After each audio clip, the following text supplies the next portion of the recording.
Hello, and welcome to Prog Chattery 777. We are talking about Van der Graaf generator. We have made it deep into the 70s. We are in 1976, and we have come about World Record, the third album from the 70s period. We get God Bluff, Still Life, and World Record is the third. Kind of a weird album.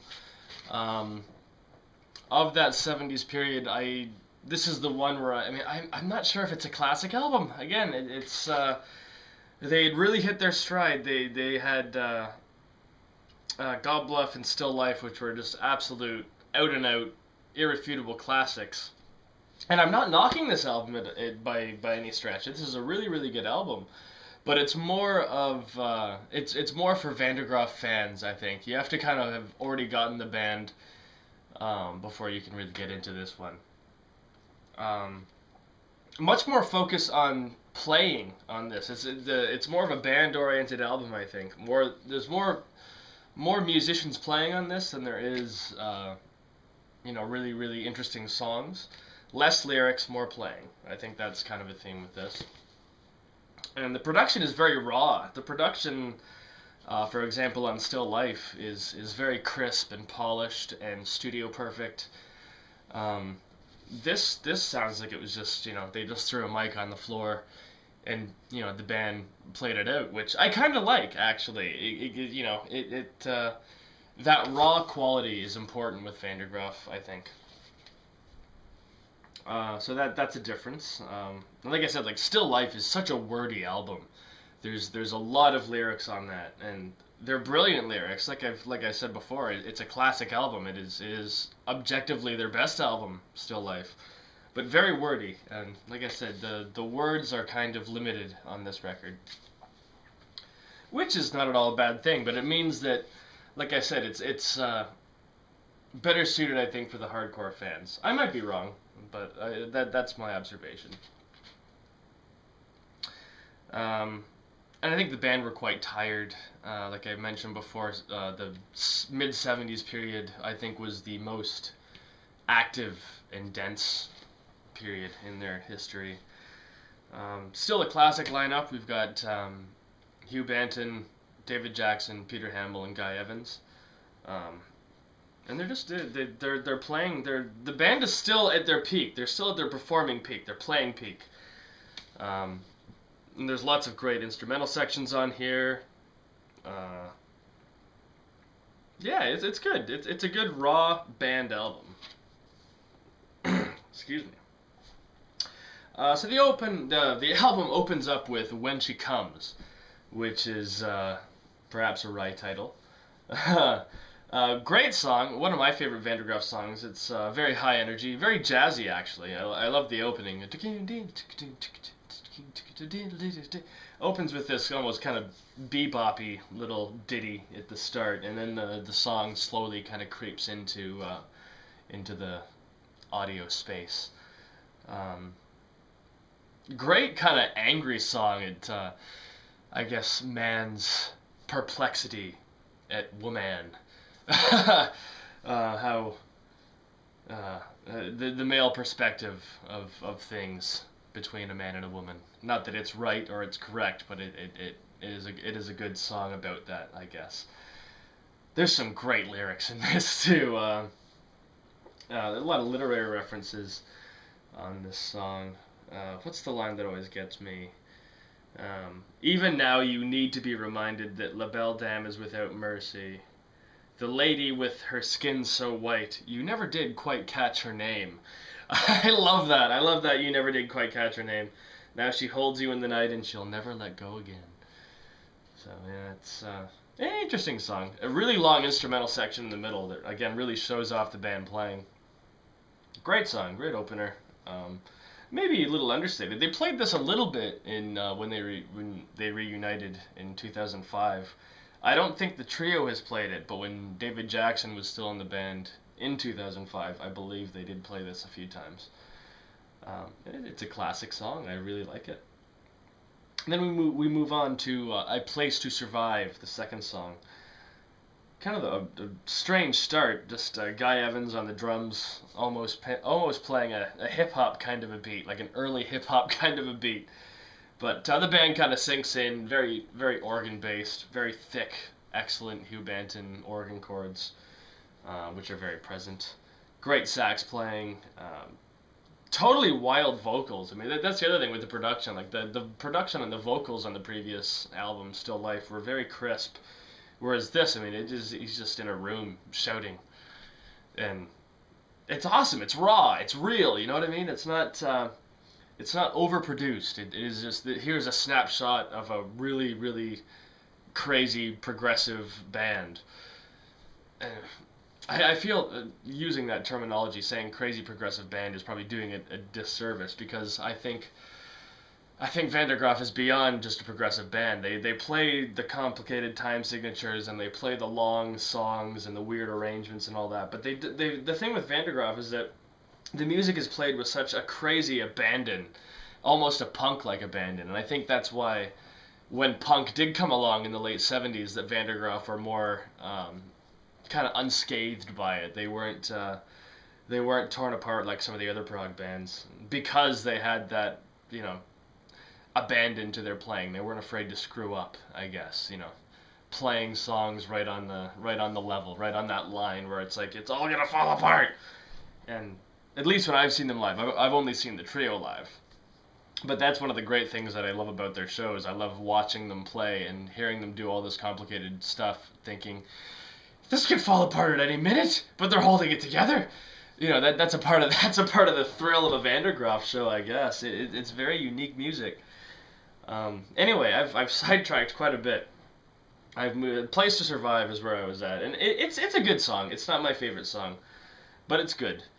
Like I said, it's got great playing on it. It's got great Hamill screaming, madness, rage, whatever. And then the end section kind of degenerates into this crazy madness. So it's kind of it is kind of classic Van der Graaf. Although there was another review guy that I watched that made mention of this, that or maybe it was a review that I read of this album, and they made the point of saying that the long instrumental crazy section at the end of Place to Survive is almost like Van der Graaf consciously trying to recreate the madness of previous efforts, which I never thought before, but then I read that review and it kind of got stuck in my head, and I always think that when I listen to it now, and I'm really sad that I do, because it is great. It is a cool gradual descent into mayhem, but it had been done before. So as bands do their thing, if you're damned if you do, damned if you don't. If you don't do the thing that you used to do, people say you're not being consistent. If you do the thing that you're supposed to do, then it's like, wow, it's just the same thing. Nah. Which is one of the challenges that all bands face as they get older. But Van der Graaf they've done very well. Anyway, moving on with the album, we're on to track 3. The third song, the final song on the first side, Masks, which I think this might be the best song on the album. One of the shorter songs. Kind of, to be honest, fairly straightforward lyrics on Hamill's behalf about someone who wears a mask of sorts, not a real mask, but they mask their true selves by they put on a different face when they're in various social situations, and it's about the troubles that particular character faces in doing that, and how eventually he will have to peel the mask off and expose himself to all of his friends and relations. So it's a straightforward lyric, but really good song. Love the middle section. The middle section with that guitar riff. The classic Van der Graaf. That is absolutely classic Van der Graaf. And I think that kind of thing is one of the things that survived into the trio kind of stuff. More on that later, but I think there's a thread there that's kind of connected. But yeah, Masks, great song. I love the ending too. Very sudden, bam, bam. The song's done. Really good stuff. And then we flip the album over. Again, I just have I could take these out and actually show you and be like, look at the album, but I'm too lazy. to be honest. Well, maybe I'll do it this time, just so we can take a look at the disc and prove to you that I do have vinyl. There it is. This is it. You're looking at side 2 there. This is side 1.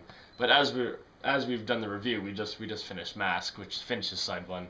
We flip the album to side 2, and we end up with Meurglys III, the Songwriters Guild, which opens the second side. Now this album, or this song rather, is kind of controversial amongst Van der Graaf fans. A lot of people say that it's too long. That's really it. It's just way too long, and I will admit I kind of agree with that. I think Meurglys III is a really good song, but 20 minutes. I mean, it's just about as long as Plague of Lighthouse Keepers, but it doesn't near have the same merits that Lighthouse Keepers has. Lighthouse Keepers is a prog epic. You know, it is structured and formatted to fit that 20-minute slot. It feels like with Meurglys III, they just had a really good, you know, classic Van der Graaf song of 10 minutes, and they took a few sections and just extended them maybe a bit too far. I've seen them play this live. I saw the trio play Meurglys III live, and it was great.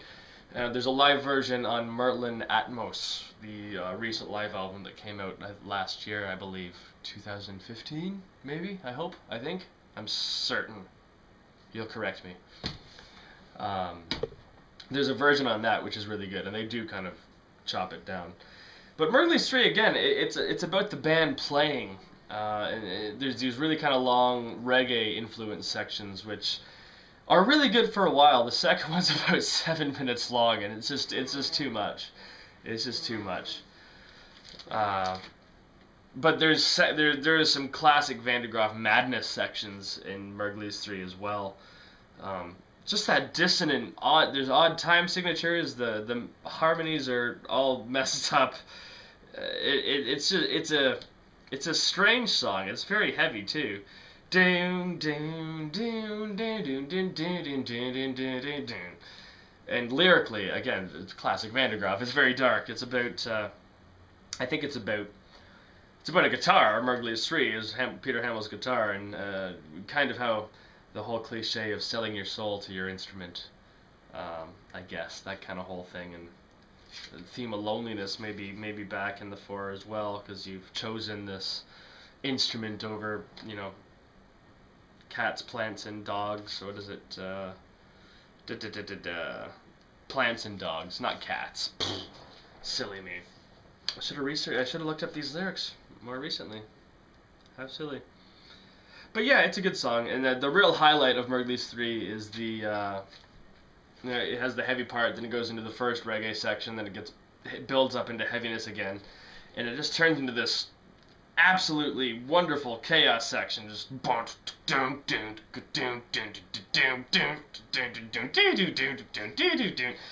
it's just crazy, and a concert highlight for sure. So on the album, I think it's kind of the weaker song, Meurglys III, but in concert, I mean, it is a classic Van der Graaf song. It does have all the ingredients that make a good Van der Graaf song. It's all there. It's just, you know, they should have shortened it up a little bit on the album. And there's this long wait. So as we go from Meurglys III to Wondering, the final song on the album, there's this big 7-minute reggae jam, which is, like I said, it's good. It's good at the start, and then it gets a bit tiresome. And after you've been totally hypnotized by it, it finally, Wondering, kind of sneaks into the stereo space. And it's a good song. I think it's a good way to end the album on an uplifting note. It is an uplifting song. It's about wondering about your life that you've left behind and the possibilities that are left in store. So it's got this kind of nice wind up at the end. I like it. It's not my favorite. So, yeah, World Record by Van der Graaf Generator. Right in the middle of their classic period. Kind of an awkward record. Arguably more for fans than newbies. But, yeah, it's good. The cover is probably the weakest thing about it. I really don't like the cover. It's a bit of a...